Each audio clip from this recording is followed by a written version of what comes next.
ഒരു വമ്പൻ നേട്ടമാണ് ഇന്ത്യ ഇപ്പോൾ നേടിയെടുത്തിരിക്കുന്നത്.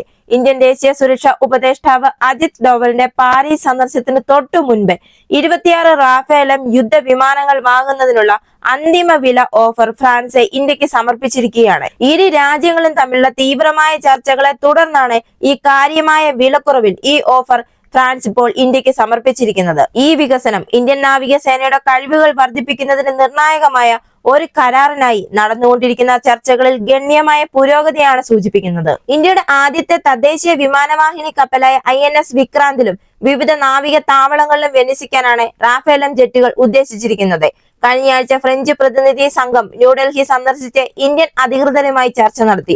വരാനിരിക്കുന്ന ഇന്ത്യ ഫ്രാൻസ് സ്ട്രാറ്റജിക്കിൽ ഈ കരാർ ഒരു സുപ്രധാന ചർച്ചാ വിഷയമാകും എന്നും പ്രതീക്ഷിക്കുന്നു. ഇന്ത്യ തദ്ദേശീയമായി വികസിപ്പിച്ചെടുത്ത ഉത്തം റഡാർ റാഫേലിന്റെ ഭാഗമാകും. അതുപോലെ തന്നെ വിശ്വ റേഞ്ച് എയർ ടു എയർ മിസൈലുകൾ, രുദ്രം ആന്റി റേഡിയേഷൻ മിസൈലുകൾ തുടങ്ങിയ ആഭ്യന്തരമായി വികസിപ്പിച്ച ആയുധങ്ങളും ഇതിൽ സംയോജിപ്പിക്കും. വിമാനത്തിൽ തദ്ദേശീയ ആയുധങ്ങൾ സംയോജിപ്പിക്കണമെന്ന് ഇന്ത്യ ഫ്രാൻസിനോട് ആവശ്യപ്പെട്ടിരുന്നു.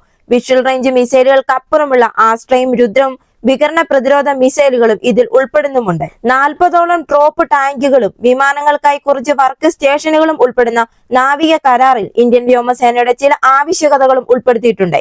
ഈ സാമ്പത്തിക വർഷാവസാനത്തിന് മുമ്പേ പൂർത്തിയാക്കാൻ പദ്ധതിയിട്ടിരിക്കുന്ന ഈ പദ്ധതിയിലെ കപ്പൽ വിരുദ്ധ ആയുധങ്ങളോടൊപ്പം കൂടുതൽ ദീർഘദൂര എയർ ടു എയർ മെറ്റിയോർ മിസൈലുകളും ഇന്ത്യൻ ഭാഗത്തിന് ലഭിക്കാൻ പോകുന്നു. ഇന്ത്യൻ നാവികസേനയ്ക്കുള്ള ജെറ്റുകളിൽ തദ്ദേശീയമായി ഇന്ത്യ നിർമ്മിച്ച ഉത്തം റഡാറിന്റെ സംയോജനത്തിന് 8 വർഷത്തിൽ കൂടുതൽ സമയമെടുക്കുമെന്നും അങ്ങനെ ചെയ്യുന്നതിന് ഫ്രഞ്ചിന് ഉയർന്ന വില നൽകേണ്ടി വരുമെന്നും ഫ്രഞ്ച് ഭാഗത്തു നിന്നും അറിയിച്ചിട്ടുണ്ട്. ഈ നിലപാടിനെ ഇന്ത്യ അംഗീകരിച്ചു കഴിഞ്ഞു.